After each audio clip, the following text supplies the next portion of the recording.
This feels like overcompensation disguised as progress. We need to talk about the iPhone 18 Pro Max, or as the leaks are calling it, the phone that finally admits that battery anxiety is the real operating system. I'm looking at this new leak dump, and honestly, if you've watched Apple long enough, you start to see the therapy sessions manifesting in the hardware design. The big headline everyone is screaming about is the battery. We're looking at over 5,100 milliamp hours. Now, on paper, that sounds like a victory lap, but if you step back and look at the chessboard, you realize Apple isn't leading here. They are desperately trying to catch up to a number that Samsung hit years ago. It's fascinating to watch a company with a $3 trillion valuation act like adding a slightly larger battery is some kind of moon landing when really it's just them conceding that the thin at all costs era was a mistake. But here's the detail that tickled me. To get this massive battery in, the phone is getting thicker, only by half a millimeter, sure, but remember the sermon we've been preached for the last decade? Thinner, lighter, sleeker. Apple used to sacrifice ports, battery life, and even thermal management just to shave off a fraction of a millimeter.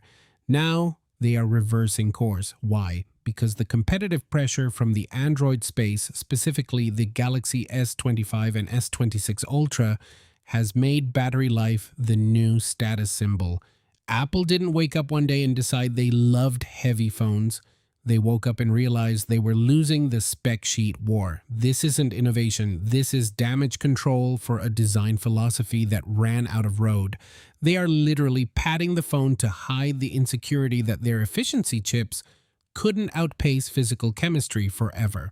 Speaking of chips, this is where the psychological layer gets really interesting. We're hearing about the A20 Pro chipset and this new N2 and C2 chip architecture. Now, the tech elite, the guys refreshing benchmark scores at 3 a.m., they are going to tell you this is about neural engines and fabrication nodes.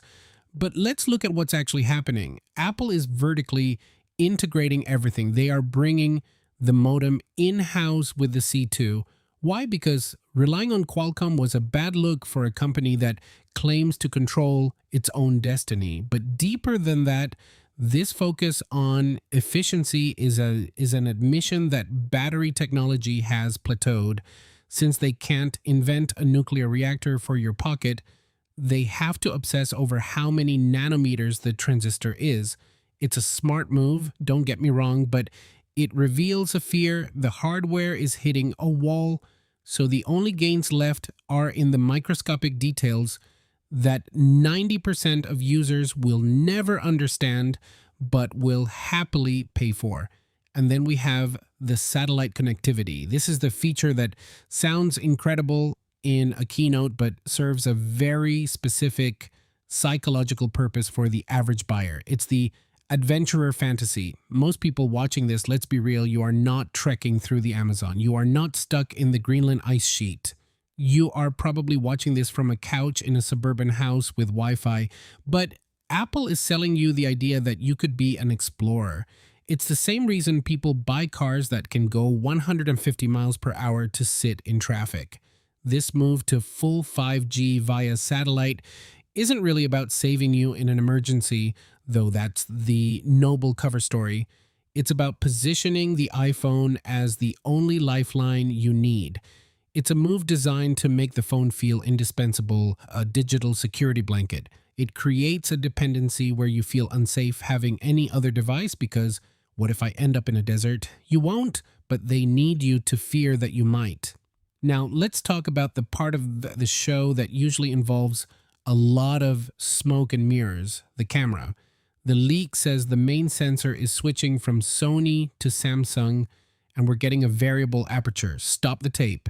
This is huge, not because of the specs, but because of the ego. Apple has notoriously stuck with Sony for years, refining the same formula, switching to a Samsung sensor for the main camera. That is a humbling moment. It's like a Michelin star chef admitting he needs to buy his ingredients from the rival restaurant down the street because their produce is just better.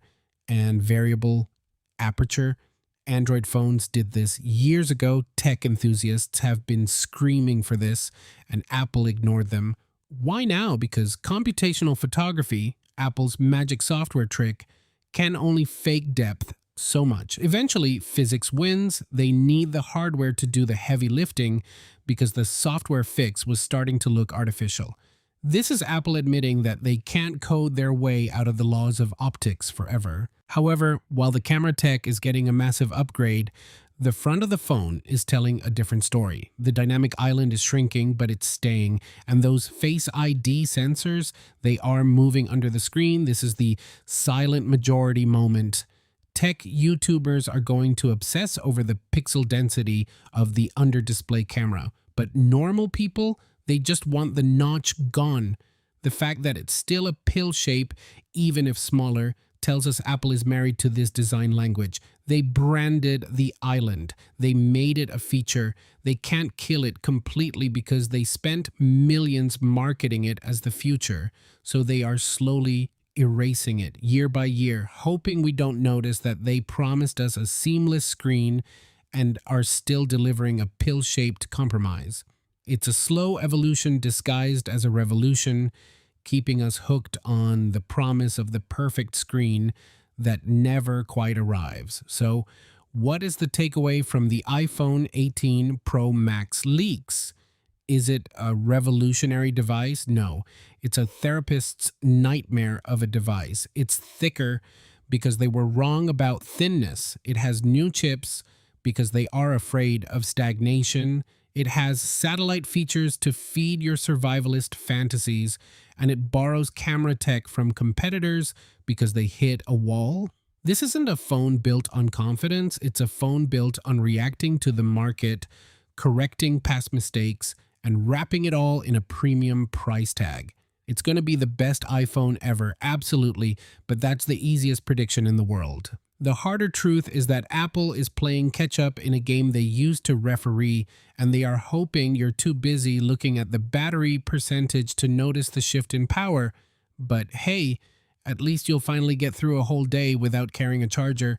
That's a win, right? Even if it took them until the iPhone 18 to admit they needed it. See you next one. Peace out.